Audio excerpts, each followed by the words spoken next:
Hi, everybody. Welcome to episode 133 of Percussion Discussion. As usual, I'm going to ask you to please check out all of our social media. You can find us on Facebook, Instagram, and of course, you will find our world famous YouTube channel with all our conversations past and present. You'll have the video to accompany as well. So if that's your thing, please subscribe. There's no adverts on there, but it just helps grow the channel. If you'd rather listen on the go, then all of our conversations are available in podcast form. These are free to download from your favorite podcast providers.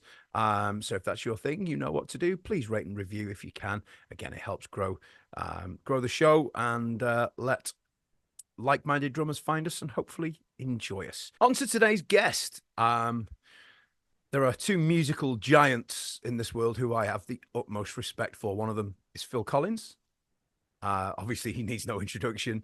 And the other one is Steve Lukather, both who have done so much in the world of music. I can't even start listing them. But they have two incredible sons. Steve Lukather has his son Trev, and Phil, of course, his son Nic, a great drummer. Trev is a great guitarist and a great producer. And together they have set up this quite remarkable band called The Effect. And this band is going places. So I've invited them on to talk about the band and talk about their plans for the future. Hopefully we'll get to see them over in the UK. So this is a first. We've got a guitarist on the show. It's not happened in 132 episodes. So if you're going to have a guitarist on the show, I think a Lukather is a good place to start. So it gives me great pleasure to welcome Nic Collins and Trev Lukather. Trev, Nic, thank you so much for doing this, guys. I really appreciate it. Thanks for having us, man. Of course, Matty, always. You're kind of, I think, excuse me, you've made the most appearances so far on the podcast, Nic. So it's really appreciated, as always, as you know. Of course, man. Anytime. Well, I appreciate that. And Trev, you have the honor of being the first guitarist to appear on Percussion Discussion podcast. So how about it? Percussion Discussion. Yeah, hopefully I'm not the last. Hopefully no. I paved the road for more guitar players in this. You never know. This hang. But let's be honest, if we're going to have a guitar player on, a Lukather isn't a bad place to start. Let's be honest, So we're doing all right. But look, we're here today. We're here to talk about this incredible band which you put together. I believe was it August last year when it kind of started. And the band, of course, is The Effect. Tell us a little bit about how it came together. I don't know, Trev. Do you want to take the first one? Sure. It actually, I think the discussions were in May about doing something, and then we started recording maybe end of May. June was kind of the birth of the Effect, and basically just the stars aligned, man. For a band situation was not anything that I was really into doing again. I had a really bad last band experience, but it's like I always compare it to like if you judge every relationship like your ex, I wouldn't be married right now, So it's like you have to, when things feel right and it's with the right people, you have to just dive in the deep end and say, hey, maybe this can be really cool. And obviously with these guys, I mean, I knew it was going to be amazing, but it was great that everyone else, like Nic and Steve and Emmet, it was the right time for us to go in and do it. But it was really random. Like Nic, we just met in January, a year from this past January. And we met on Instagram, but I was told about Nic through Lee Sklar and Amy Keys, who toured with Toto at my pop. They toured with Nic and his dad. And, they invited me to the Forum show in LA. And I saw Nic when he was about 17 playing the Phil Collins show.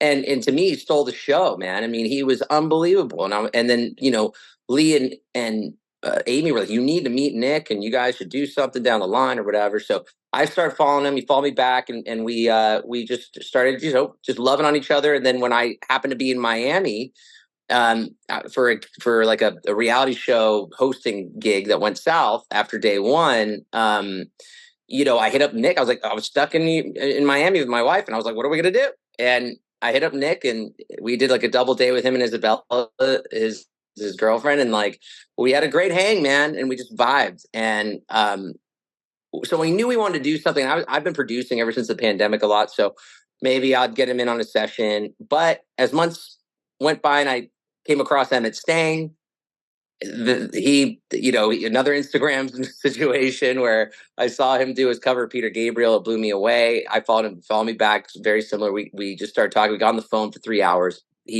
Realizing that he's a band guy. He plays every instrument. He's not a lead singer in the mentality way of lead singer disease or anything like that. He's probably one of the most down to earth, beautiful souls. So I was like, oh man, this guy's really cool too. Damn it. And then as I'm trying to fight it. And then Steve Maggiora was working with me on my solo record at the time. And Steve and I go back about 12 years. So It was just one of those things I threw out there to the guys. And I came up with the riff of Unwanted and I sent it to Nic while he was on the road and Nic could continue. But that was the beginning. Yeah, and pretty much from there, like Trev said, I knew we would probably end up working together. Just for what I knew, wouldn't be in a band context. And he sent me the riff while I was on the road with the mechanics. And when he first kind of pitched it, I was like, well, yeah, what do you have in mind? And that's when he sent the riff, and I was like, oh yeah, absolutely. And then he was telling me who was going to be involved in the band. And but it kind of started off as an experiment, really. We refrain from using the word supergroup because we don't want to come off as those people. But it was kind of like, let's just see, a bunch of people who have done things with everybody. Let's just do a 1 song, 2 songs, see what happens, And that turned into the Unwanted came out really great, and we were like, oh, that's cool. And we wrote a couple more, and then it just, when we all got together in LA at Trev's place, he hosted the band camp, and everybody, because Trev knew everybody, but we didn't know each other other than just knowing Trev. So we all got along, and it was super easy. And then we're like, yeah, let's do it. Let's do it. And we'd written and mixed 3 tunes prior to even us being in the same room and jamming in real time. It all been done in the studio. And it was really interesting because it showed, okay, we can write music together. How are we going to get along as people? Usually it's the opposite. Usually it's you're friends with somebody and then it's well, let's start a band, This was the opposite. And, but no, it's been so easy. Everything was freakishly easy, and the flow was great. And then we just kept writing songs. The record started getting, written in kind of May, June when Trev wrote the Unwanted riff, and we kind of finished it by the end of December. But it was we didn't go okay, we're going to write for, a couple of weeks. It was just we wrote over the course of a couple months. Sure. And it was very gradual. And, here we are. It was a weird kind of thing, but it was easy. And, like Trev said, stars kind of aligned, and the timing was right for everybody. I think that's probably the ultimate, if you can get that to happen, and if everything falls into place, then you're going to get good results from that. I think. Do you agree with that, Trev? Yeah, I think that, when things feel right and when Unwanted was done, it felt so good. When you hear a song like that back, you're like, whoa, okay, that's our first song we did as a band. That's pretty scary. And then as we gradually then found our flow and kind of the way we worked and, got into the groove of our sound. Basically our sound was just basically everyone putting in their touch to this gumbo, and we're just wow, this is actually, we have our own sound, and everyone brought so much to the table. It's the album's band written. Literally, we have 10 songs in the album, and those are the 10 songs we recorded. We did not go record demo 20 songs and pick the best 10. We went into each song treating it, and this is the way I've always worked, is you go into every song as a single. This is going to be the one that breaks the band, in your mind. Yeah. And you give it that much love. You don't ever just throw songs aside and say, maybe that's good. I don't know. Because then that just loses the vibe to me. So it's let's treat everything like this is our tune. And that's why all 10 songs, man, are super solid. So, yeah, it just felt really good. And it just kept getting better and better and better through the process. Sure. I'm carrying on from that a little bit. I was going to say one of the things I was going to ask was, I take it there was no preconceived idea of how the band was going to sound or what you were going to follow. It was, I guess, as you say, it was just all of your influences and the way you play and sing, and is that right, Nic? Would you say? Totally. Like I think the kind of the first thing that probably set it off was the fact that the riff to Unwanted and Trev did it. So I was like, okay, it's like a rock thing. It's not, that was the foundation. But then we never had a conversation of like what genre we want to be, and even what bands we like. Like we're still finding out what bands each other like now. You know what I mean? Trev and I were having like a Slipknot jam session in his car a couple weeks ago, and then a Porcupine Tree session. Like it's like bands that we didn't know, the other person liked. So it was so, I don't know. It was the process of writing was just like, this is what I would do on the song. This is what Steve would do. And this is what Em would do on top of like the core foundation that Trev laid down with the original ideas. And it just kind of worked out in this way. And it's become like a bit of a hard rock / hard pop rock is kind of how I describe it. It's like it's got like the, the heavy tones and the, the rock influence, but at the end of the day, it's pop tunes with a top line and melody and, emphasis on the song. So it was, freakishly easy, but we kind of also, like, once we laid into that, it made the writing of the rest of the record way easier because we just kind of knew what the band was doing and the band's sound. Yeah, totally. And it's instantly, you hear the hook and it just gets you straight away. The minute I heard it, I thought, yeah, I like this band, and I can't wait to hear what the rest of the album sounds like. You've got another single coming out shortly. Is it next week or week after? Yep. Mm-hmm. Yeah, the 22nd. And as far as the album, is there a release date yet, or are you still kind of just seeing how it goes? And we're building, man, because today it's funny. I talked to my pop on the phone today, and he's like, man, it's like Christmas every day for the Effect, man, because there's something new that pops up and you're opening a new present every day. It's like, because things are building and there's new news coming in every day. That's very positive. So we're just kind of picking up these amazing opportunities, and we're just going with the build, and we want to feel it out because, this album we believe in 100%. 100,000%. And we want it to be heard and get a solid chance to be a rock album that has the light of day that, the community in our genre would know of. And so basically we want to play it smart, and, the more buzz we get, and, basically we're going to work it till labels come to us, man. It's like, we're not going to go search for a label. A lot of things are falling into place now where it's like, okay, that will come, but let's get the buzz just, brewing strong. So then, that opens up a bigger team coming in to help us really give this the light of day that it deserves. Absolutely. No, well, that makes a lot of sense. Yeah, there's going to be a right time, and that's going to be obvious, isn't it? And I can't wait for that day. I really can't. Let's talk about Emmet Stang for a minute. Voices don't come much better than that, do they? So did you say this was somebody that had you both followed him on Instagram? You'd seen what he was capable of? I came across him because, he's saying, the cover that he did was Madison and our Peter Gabriel's In Your Eyes. That was our wedding song. That was our wedding song. So I think maybe the algorithm, the fact that I'm just a huge Peter Gabriel fan, he's one of my all-time favorite artists, like, that maybe the algorithm brought Emmet's cover into my feed. So when I came across him, he just blew me away, man. It's really tough to do a song like that and make it your own. And I think that the fact that it was just him and an acoustic guitar, it just showing his voice and how he has a rasp, but he has a very pretty tone. Like, I just did this, like, for some content. Yesterday I was doing this, like, producer breakdown of our song.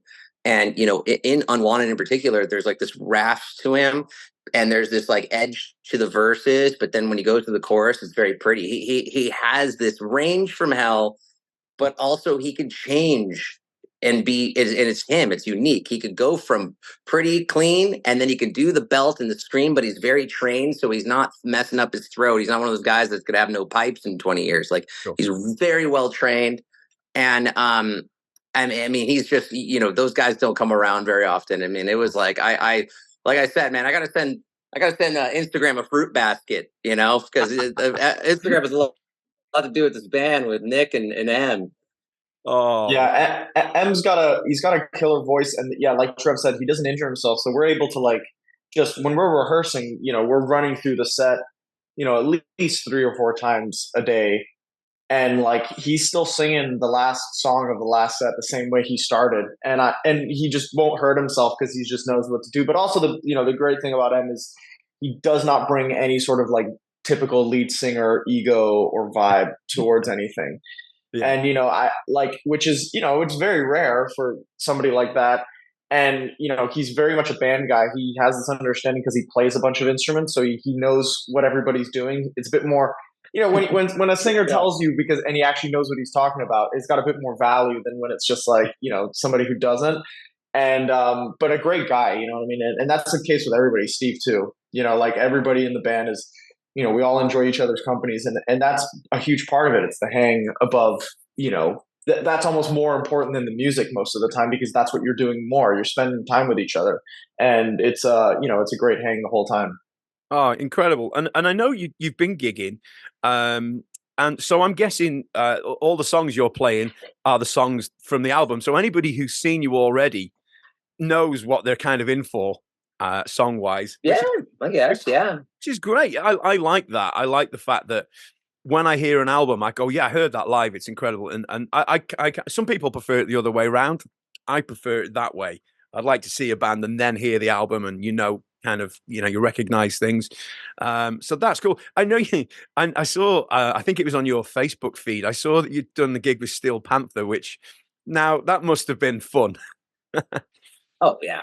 Yeah, those guys are great, man. They're old pals, and to have us on these two like packed House of Blues shows, rock crowd. No one knew anything about us. I don't think people even knew that there was an opening act. Yeah. So that was also really cool for us to kind of put our music to the test with a complete stranger crowd. No one knowing a backstory or anything, and we won over the crowd both nights. And that to us really was another like.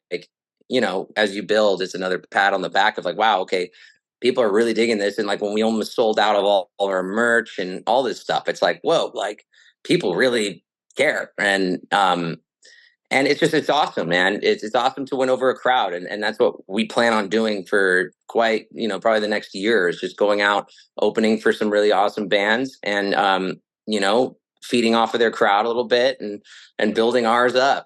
And just really, it's really cool because a lot of bands too are really open to having us on, because you got to look out for each other, and I think we're all in this crazy circus together. So it's cool when artists step up and say, hey, you know what, yeah, you guys come open for us for a few shows, and they want to see us succeed. So it's really like humbling too at the same time. Oh, absolutely. So same for you, Nic. You enjoyed the shows? All good? Oh, they were great. Yeah. I mean, we did the full rock set from, our album has covers quite a bit of a spectrum musically. Mm-hmm. The songs that are out, like Unwanted's probably right kind of down the middle, mm-hmm. or, maybe a bit more leaning on the heavy side, but it's just that like, we've got some ballads or some songs that are a bit more, chill.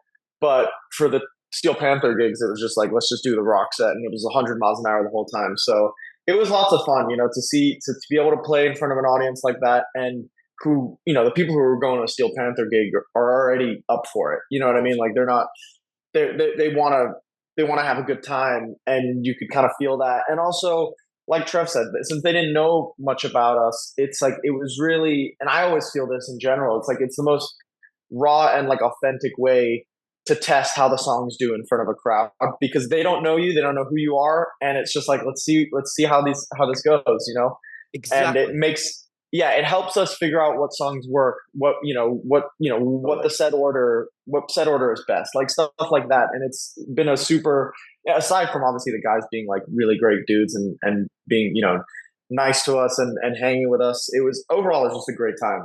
Yeah, like you say, the only thing they can judge is what's in front of them at that time, and that is the ultimate acid test, isn't it? You come through that, job's done. Totally.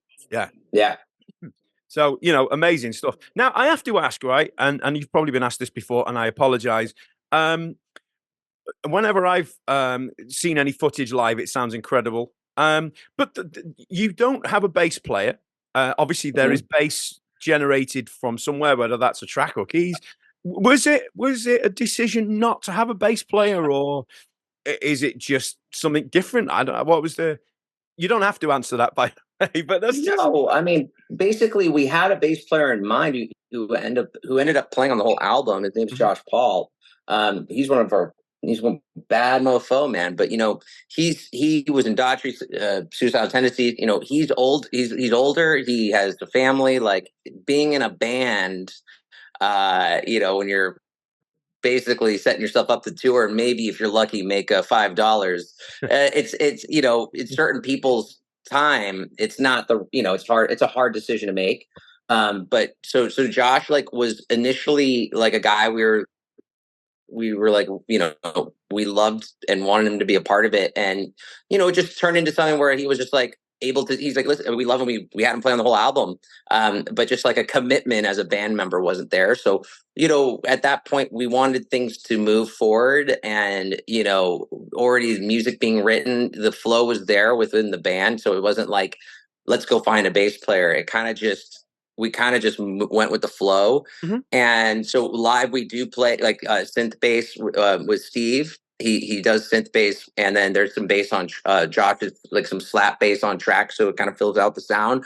But I got to tell you, man, and I'm glad you brought that up, because you're thinking about a rock crowd like Steel Panther. They're a rock and roll crowd. Not one person after we got off stage was, "Where's your bass player?" Really? It's our show. Yeah, not one person. We met a lot. And it just shows that the way we were putting on our show, you're not thinking about where's the bass player. Maybe when you're online and on social media, it's an easier kind of thing to point out. But it just, and it was also just this bond also with the, why, if you might see Core 4 written on, the tunes, is that's what we call ourselves, the Core 4. There's a special bond with us 4. So bringing in someone else to come into such a brothership thing, that's a tough call to make at the situation. Yeah, I get that. Down the line, when we can afford a bass player, absolutely. Yeah, I think that's the thing, is right now it's we're doing it, and as far as writing goes, we don't feel the need to have anybody, because the way we wrote most of the record was, I wouldn't change the process that works. Yeah, it's obviously that we're starting out and there's a budget, and we can't just be splashing the cash on hiring a bass player all the time. If that comes, and hopefully when that comes, for sure. It's just kind of what we're doing now, and like Trev said, it hasn't been an issue, and nobody's told us anything about it, so it's working at the moment. Yeah. Great. Yeah. And as a drummer, is it different for you having the synth bass? Is it no different, or what's? I mean, it is. I mean, I'll tell you, playing with bass on track is the most consistent bass playing ever. But it does. It does change a bit. Let's hope Lee Sklar doesn't watch this. Apart from Lee Sklar, obviously, Lee knows all about it, man. Lee says, "Oh, fuck it." Lee's answer is fucking bass players, man. But I think it's for a drummer, it's okay. It obviously sometimes is nice to lock in with a rhythm section, but that being said, it's also so much is happening, and I'm already playing to a click anyways, so I'm just kind of going on autopilot with the click. And so the fact that the bass is on track or a bass is there in person, it really would kind of end up being the same thing for me. If we weren't playing to a click, then obviously it would be different. I mean, then we wouldn't be able to play the bass on track anyways, but it's kind of irrelevant. But my point being is that since it's already there and there's a lot of other production elements that are on the tracks, it doesn't really change much. We'll see. At the moment, I haven't really, thought about it, because when we just do the gigs, we just do it. And to be fair, also the sets have been pretty short so far. So, I don't know if my opinion would change if we do a longer set, but right now I haven't any complaints myself. Hey, that's fair enough. And at the end of the day, times are changing, and it's kind of, you look at the White Stripes. I'm not comparing to the White Stripes musically in any shape or form, but it doesn't seem there's no rules anymore. Whatever works. Technology is a thing that will always be around now, and great. It makes life easier in so many respects. So, make the most of it, I say. Definitely. Yeah, and it's really cool, because you can, even someone said it, what you could do is you could run the bass through a cab on stage. There's so you could take the bass, mic it through a DI cab, and then it sounds like like Casper the bass player is playing on stage with us, and you can't see him, but he's there. And then, you know, to us, there's ways of going about it where you can get the stage sound, you can get what you need. We do live in 2024 now. A lot of old school cats will say, "Oh, don't save tracks," or whatever. I'm like, it's like saying CDs to streaming. You know, there's going to be people that don't want to accept it, but eventually, you know, it's just the way things go. And it is so expensive to tour, man. Like, it's so expensive. And even when you're getting good guarantees, like, to afford, you have to get to a certain level to afford this guy to come out with you in general. And you already got to think about a front house guy, that's the most important, and a tour manager. You know, outside of that, then you have to get a band member. And it's like, it just adds up. And at our stage right now, that's just, we can't do it. Well, you know, you do what you can do, and that is it. But you know, it doesn't affect or jeopardize the sound of the band. It always sounds great. You know, the live footage I've heard. So yeah, keep doing as you do, I think. I have to ask this question, and you've probably been asked this many times. You know, especially with you two, you're both offspring from remarkably talented and successful musicians. Does this make it easier or harder for you generally as musicians? Is there the comparison thing going on, or probably a difficult question to answer, I'd imagine. I don't know who wants to go first. Yeah, I mean, I think it's always a bit of both. You know, I mean, the first thing I'll say that was a huge benefit was that Trev and I really related and connected on a deeper level, just because we just in a way felt like we'd lived parallel lives. It was really weird. Like, we were just having this moment where it was like, you've been through that too. So there was this really nice level of understanding that you can't really get from anybody else unless they're in that exact position. And then as far as, like, you know, publicly and everything, it's there's the pros and the cons. You know, I think both of us are used to it at this point. You know, I toured with my dad quite extensively, and Trev has, you know, played with his dad as well, and just been around, and so you're gonna get people who, you know, immediately compare you. You know, obviously you get opportunities that open up and doors open, but you are immediately compared for sure. And that can not always be great, because people don't take your music for what it is. They take it comparing it to, like, you know, for us, like Toto or Genesis or, you know, my dad's solo stuff. And we're a totally different band, you know, and like, yeah, sure. Of course there's influence, you know, Trev is very influenced by his dad, and so am I, influenced by mine. And it's like, you can't escape that. But when you're all immediately get put into a box, it's not always like the easiest thing. But as far as like the business goes, like I said, you know, doors open, but it's up to us to stay in the room, you know. And like, if you're not good enough, it doesn't matter who your dad is, like, people will let you know. And that goes for social media too. Like, if you suck, like, everybody's gonna let you know. And they let you know. Yeah, exactly. And so I think, you know, we're used to it. My stance on it is like, there's pros and cons, and like, you can't just base your whole life on the bad side of it. It's just like, this is great. I'm proud of the career my dad had, and, you know, I cherish all the opportunities he gave me by playing on the road with him. And now this is time to, like, for me to have my own voice, and that's kind of that. And that's what I feel like, you know, Trev and I are kind of doing with this band. He said it. He said it all. I don't have to say anything. Nowhere else to go. I mean, you know, I'm so glad you said that, because you're both where you are because of talent. It's not because you're such and such's son, or, you know, it's nothing to do with that. I appreciate doors are maybe opened a little easier, but you've still got to back it up, you know, and you've both done that so much. So I don't think anybody can, nobody's entitled to an opinion on talent at this point, I don't think, personally. Oh, that's very sweet, man. Thank you. I mean, there's just people that obviously, we're going to deal with haters, man. I mean, there's comments we've seen, so people like, I don't like any rock star kids, or I don't want to support anything like that. And that's their own situation. Like we don't want those people to be at our shows anyway. You know, it's like we, you know, people that have put a stigma on something, or have their own opinion without ever giving someone the time of day. I mean, that's their own personal issues. But like, yeah, I mean, other than like people that just want to hate you because you squirted out of a certain nutsack, that is their problem, you know? So like, so, you know, we're very, very, you know, we're huge supporters of our dads. They're the reason why we play music. But Nic said it all, man. And sometimes it's harder as someone you growing up in the biz. Like sometimes, I mean, it's harder as far as getting past a certain threshold of people accepting you for you, you know, so that takes time and work, but it eventually does come and you do win people over.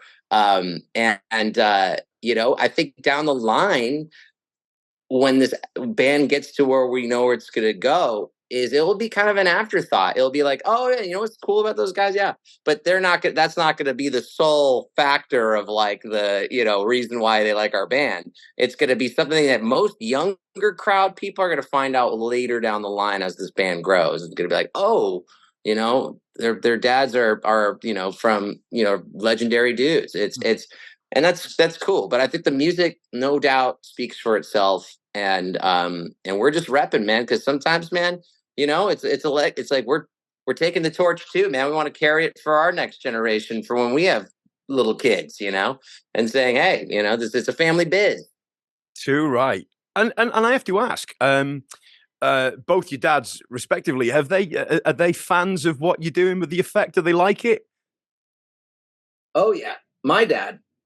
And I know Phil, you talk about your dad, man, but yeah, my dad's a huge supporter of the band. He loves the band. He's been at a few of our shows. You know, dad's such a big supporter of the band that we're going to actually open for Toto 7 arena shows in Europe, in Germany in June. Amazing. So that is this amount of support that my pop, feels for the band, and the promoters, Wizard, Ollie Hop, you know, those guys have been a supporter of the band from the beginning stages, and when even we've recorded Unwanted, we knew we wanted to work together, but they worked Toto, so it was one of those things where it's like, hey, well, here's an option, and Dad was like 100%. And also it's good because Steve's gonna have to do double duty, you know, because Steve plays with Dad, so it's gonna be a double duty night for Steve. But yeah, no, Pop is blown away by the band. He believes in the band 100%, and you know, sees where this is going, and you know, he's really helping us a lot by getting a lot of eyes on us overseas as well. Cool. Yeah, absolutely. Papa Luke's been a huge supporter, and he's been to a couple shows, and like, you know, it's been great for obviously to get to know him. And as far as my dad goes, like you know, I showed him the band when we just kind of started, when we had 3 songs, the first 3 songs done. And yeah, he thought it was great. You know, he loved what everybody brought to the table. He loved Emmet, like melodies and vocals. And every time I played, he'd be like, who's singing? You know, and I'd be like, I told you this yesterday. This is this new band. Like, you know what I mean? It's like, but and he was excited when I told him that I was joining a band with Trev. And you know, I remember him saying like, well, if it's got a Lukather, it must be good. You know what I mean? That was those were his words. So you know, which made my dad's grateful. life. Oh. Yeah. Made my dad's life hearing that, because he, you know, my dad, I think one of his Desert Island records is a early Genesis record, you know. So, you know, my dad, his respect for Phil is out of this world, you know. So to hear that, and it meant the world to him. Oh, incredible. I mean, you know, let's be honest. Any person wants their parents to like what they're doing, you know, regardless of, you know, how many millions of albums they've sold and known worldwide. Everyone wants their parents to go, do you know what? That sounds great. So it's nice to hear it's no different for you guys, you know?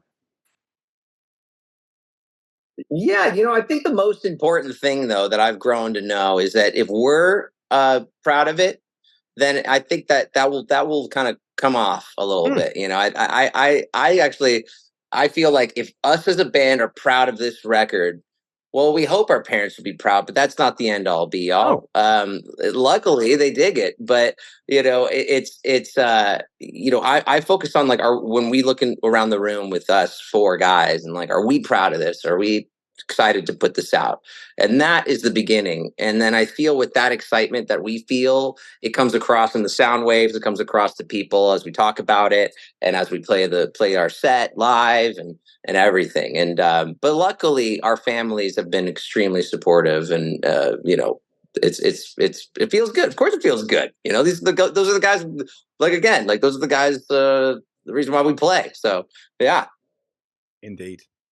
Well, look, gentlemen, I'm sure you've got a million things you'd rather be doing than talking to me over in damp, dark North Wales. So, I honestly, I can't thank you enough for doing this. I really, really appreciate your time. And I seriously wish you all the luck in the world. I want to see this thing take off and be huge as much as you do. Trust me. So let's hope it happens. And are we likely to see you over in the UK at any point? Yes, we are. Yeah, definitely. Actually, We'll be there. And first of all, thanks, Maddie. Thanks so much for having us. Thank you, man. Always, thank you always so being much. a supporter.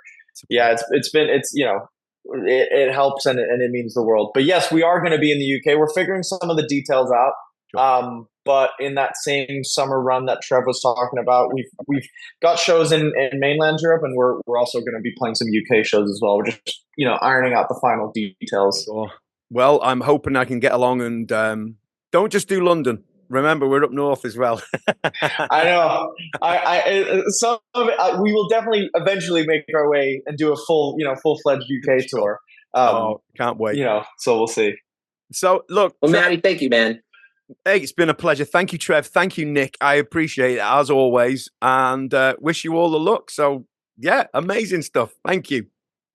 No, thanks, thank Maddie. you, friend. Take care. See you soon. See you in Bye-bye. UK, man. Take care.